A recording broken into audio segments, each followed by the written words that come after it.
Welcome to the Gear Garage Live Show.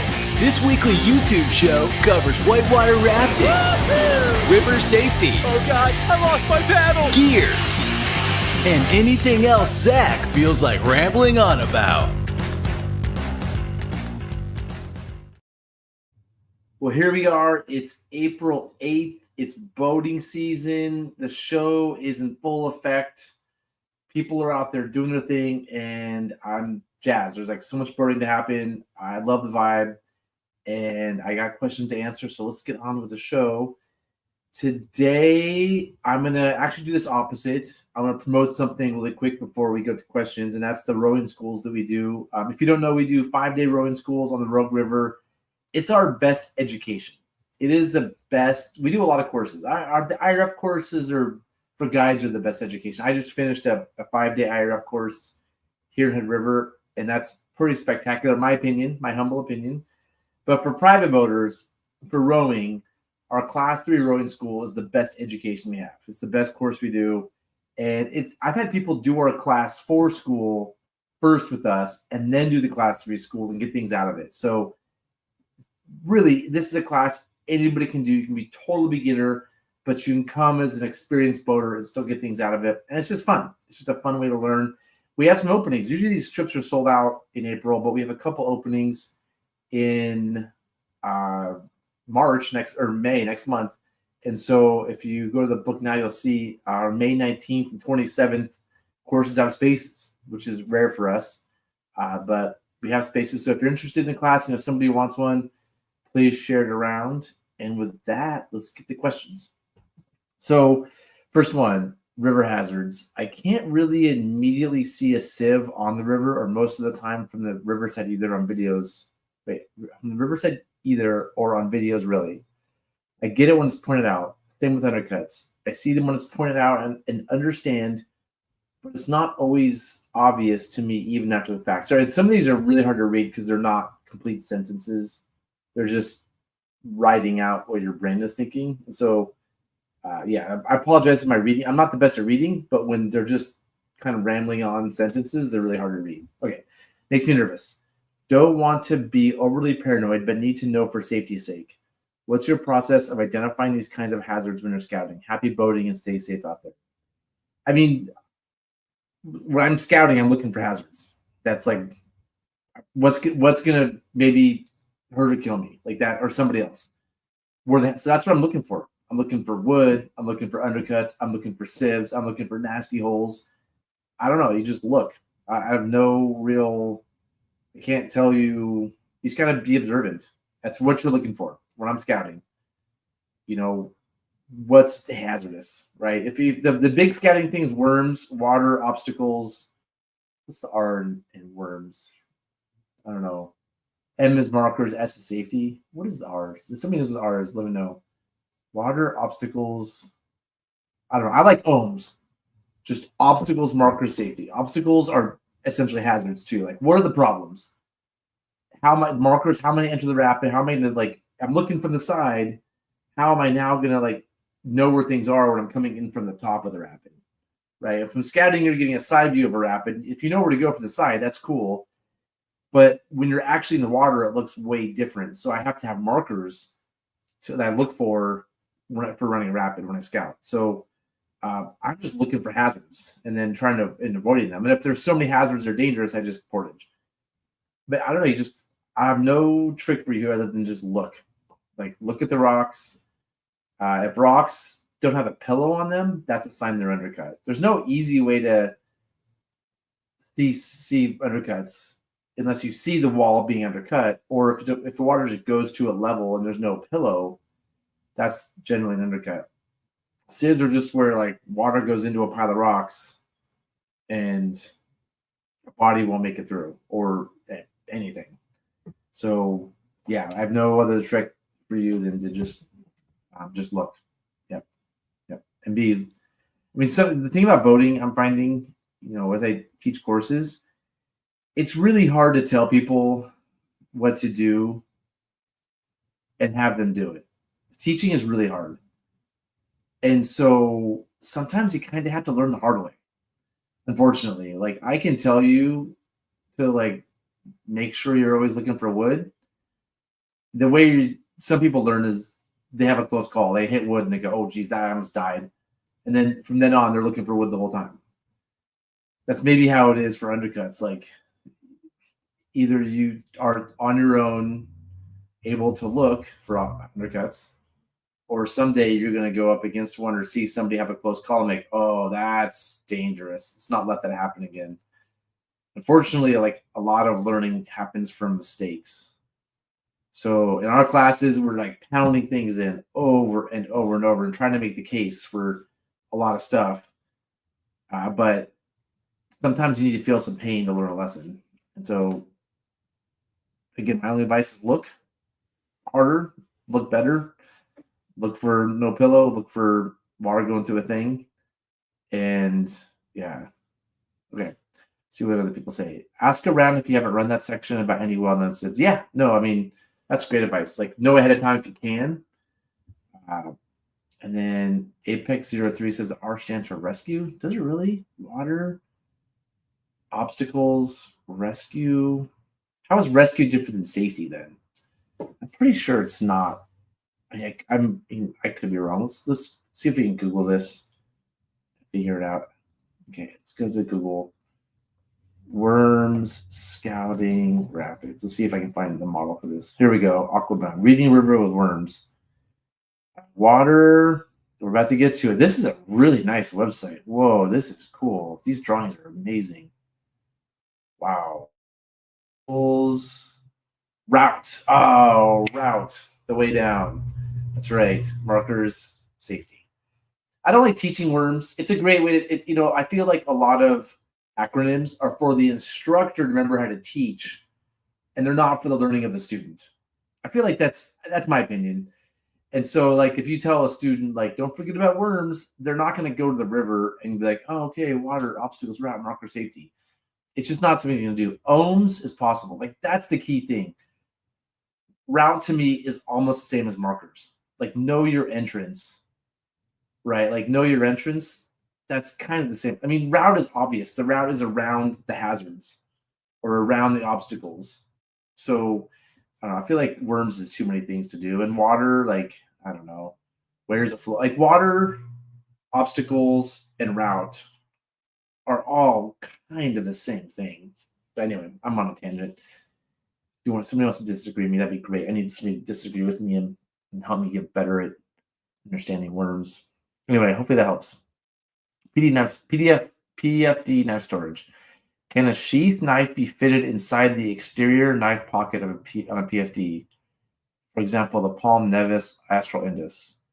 As to my mind, this is the optimal kayak setup. Instant deployment, no snack hazard. I mean, I don't know. It depends on. I mean, I have both those PFDs right here. Hold on a second. I have both PFDs right here. Well, here's the Indus. Here's the knife. So I think what you're asking. So this is the Indus. Let me make myself big. The Indus has this cute little pocket right here. It's the one thing to note is if you want to deploy with your left hand, you have to reach over and pull it, which is harder to do. Or make that clear. You could put a sheath in there. I don't see why not. I don't know. Seems like it'll fit.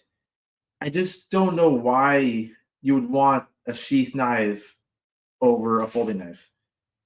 In pretty much every example of river knives, the ones that are folding are sharper than the one in sheaths. I mean, most of the sheath knives are absolute garbage.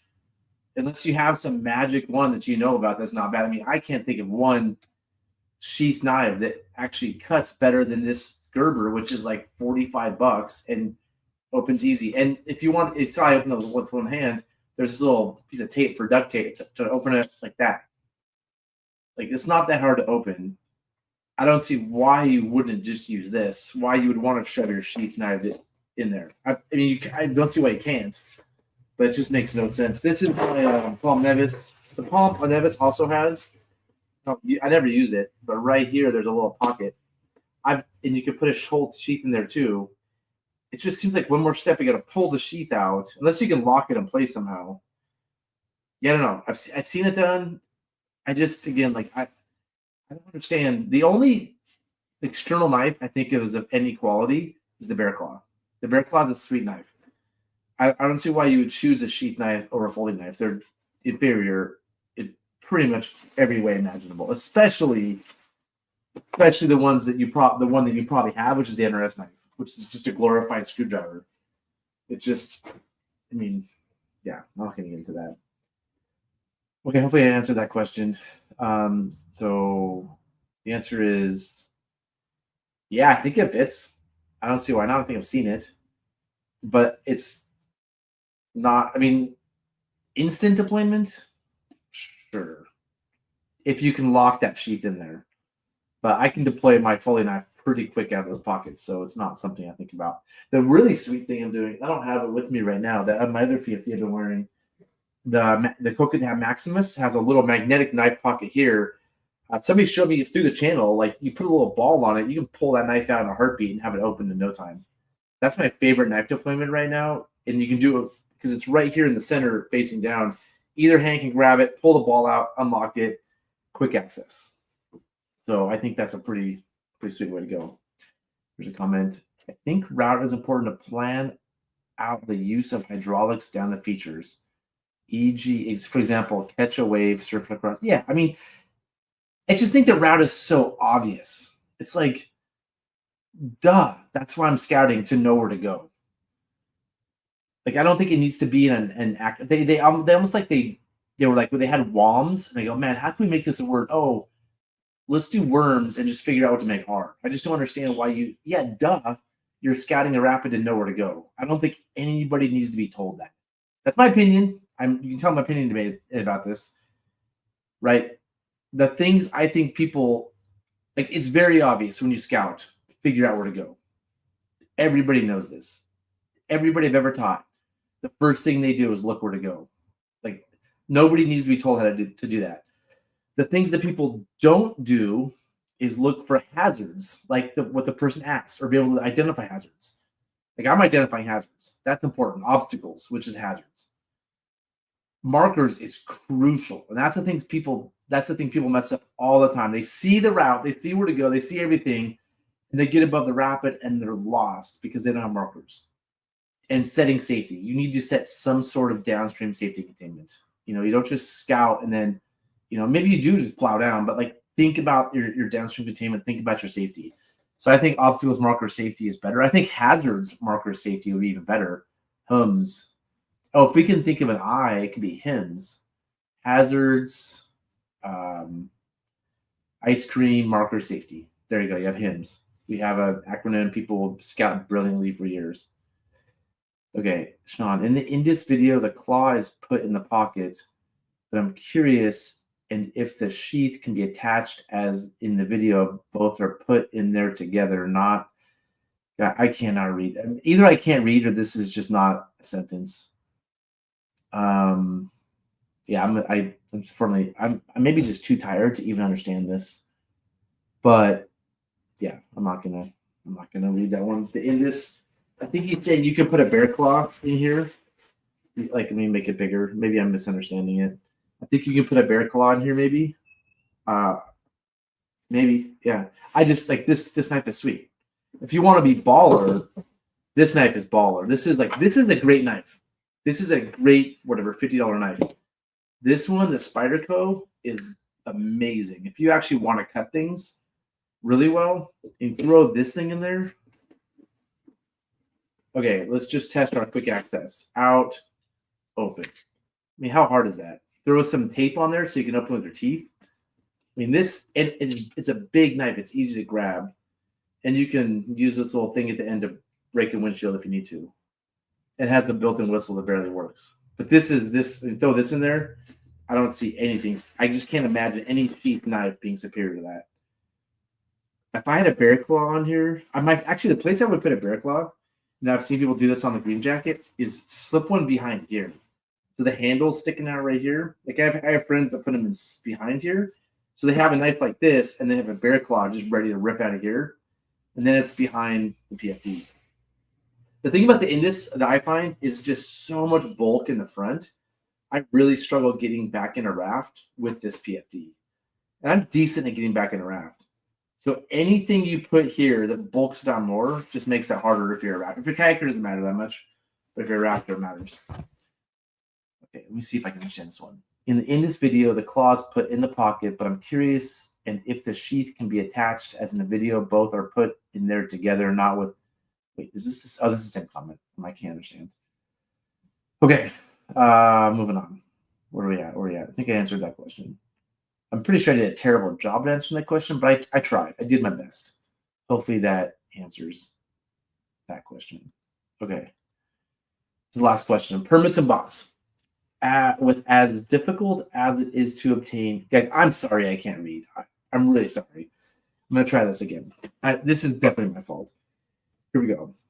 With as difficult as it is to obtain coveted river permits, comma, I struggle with what's fair or not fair with regards to obtaining a permit with the help of a bot. Okay, cool. So permits are hard to get. Is it fair to use a bot? I think that's what it's asking. Permits are hard to get. Is it fair to use a bot? Cool. Do you have any thoughts or feedback on using bots to secure river permits? Oh, geez, really? I mean, you're just asking. I mean, you're just asking me an ethical question. Like, this is a rafting channel, not an ethics channel. The question is, would I use a bot? I mean, what do I think about bots? I mean, if I really wanted to go on the Middle Fork and you wanted to get a permit, it was a lifetime trip. Would I do something that's probably not ethical? I don't know. Maybe it is ethical. I don't know. I don't know. That's a tough call. My guess is that there's probably a lot of people using bots. And I don't usually see the questions. I did see this one beforehand. I started listening to Sam Carter has the River Radius podcast, which if you don't listen to the River Radius podcast, stop watching my show because my show sucks compared to the River Radius podcast. The River Radius podcast is amazing. And he just did an episode about bots. I'm about halfway through it right now. And you basically just find a computer nerd and have them create a program to get you a permit. It's not that easy, but it seems to be, from the half of the episode I've listened to so far, that almost a lot of people are using bots. Let's just put it that way. A lot of bots are being used. So if a lot of people are doing it, you probably have to do it to play the game. I would say the issue, I think the issue, a lot of the issue is that the federal government isn't very competent. And I'm a business owner. I deal with the federal government a lot. And there's some very good people there. The bureaucracy is pretty bad. And you talk to almost anybody who works at the federal government that I talk to, and they all say, oh, it's the cultural problem here, or the bureaucracy, or, they all complain about the system. They can't get anything done because of the system too. Like, it's a mess.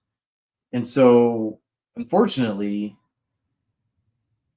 the permits are being allocated by the federal government. The federal government is doing the best they can, but it's not going to be great. It's going to be okay. And that's going to leave an opening for things like bots, unfortunately. I don't know how the government fixes it. I don't know how they deal with it. But I think it's a reality. And then you have to basically accept, well, if this system that is kind of sucks is a reality, do I want to also engage in this maybe not ethical behavior? I don't know. I don't think I would. Yeah, I don't think I would, but it's hard to say. Like, I'm lucky that I get to do a lot of these permitted rivers after work. And I'm in a unique situation. You never know how you'll act until you're in it. I mean, I know a lot of people contact me. They're like, hey, I'm in my 60s. I really want to row the Middle Fork. I'm happy to pay for a commercial trip with you, because I know the odds are I will never get a permit before I die. And me rowing the Middle Fork is a life priority. I get this email quite often, actually. And I really feel for those people. I really do. And I can understand why somebody who, like, it's a life goal to row the Middle Fork might hire a programmer or hire a bot to secure them the permit. And then when I'm on the ski lift with a friend, or I'm hanging out with a friend, they're like complaining about how hard it is to get permits. This is probably a big reason why, because you're not using a bot. And so there's the people that are using bots and not using bots. And when you're on day 4 sipping a gin and tonic by the side of the river after a great day, you probably don't care whether you're using a bot or not. Unfortunately, there's probably maybe you feel guilty about it, but I don't know. I probably have the exact same thinking that everybody else out there. Well, I'm sure there's people like, I would never do that. How dare you? There's probably people that say that.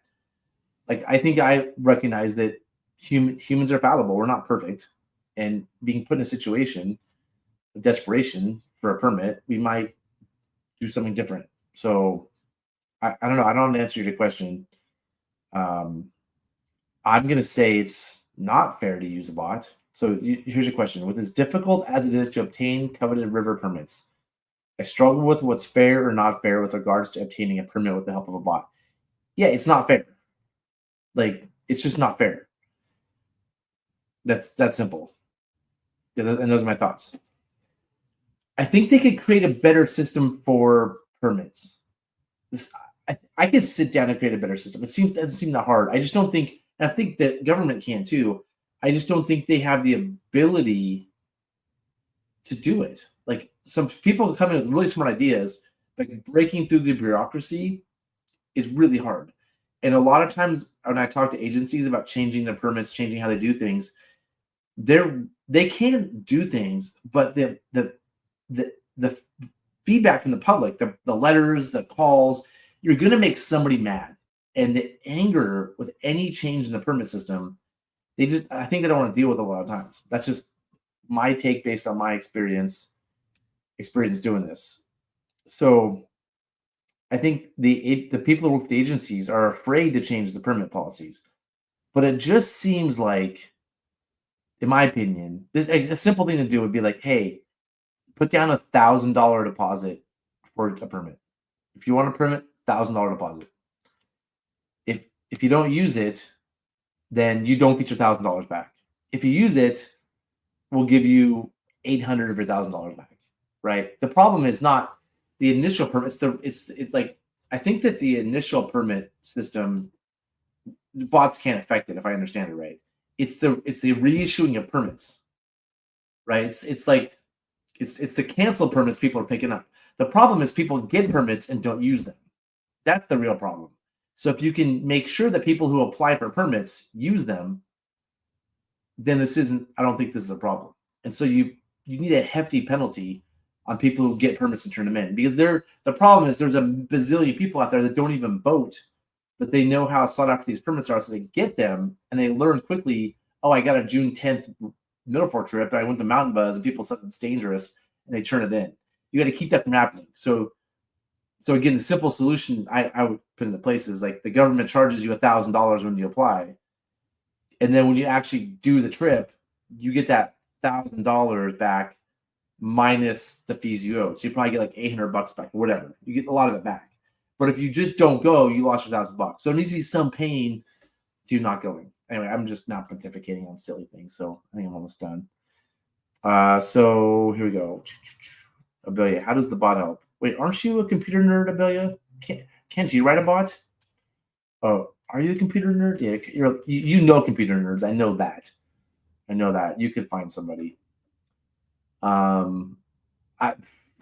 Step one, find a computer nerd. You need to find a person that, like, can write programs and stuff.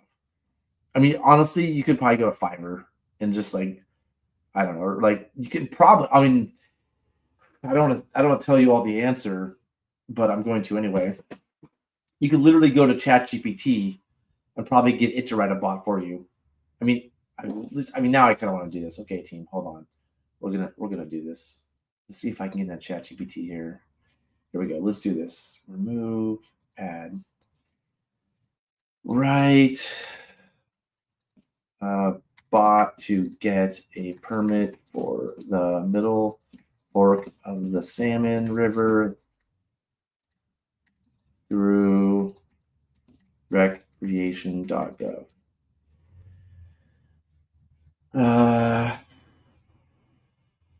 Yeah, I mean, here's how you do it. I don't know. It's not that hard. Yeah, what's the big deal? Just that's the program. There you go. Welcome to 2025, everyone. Okay, so I'll let you use your own thing.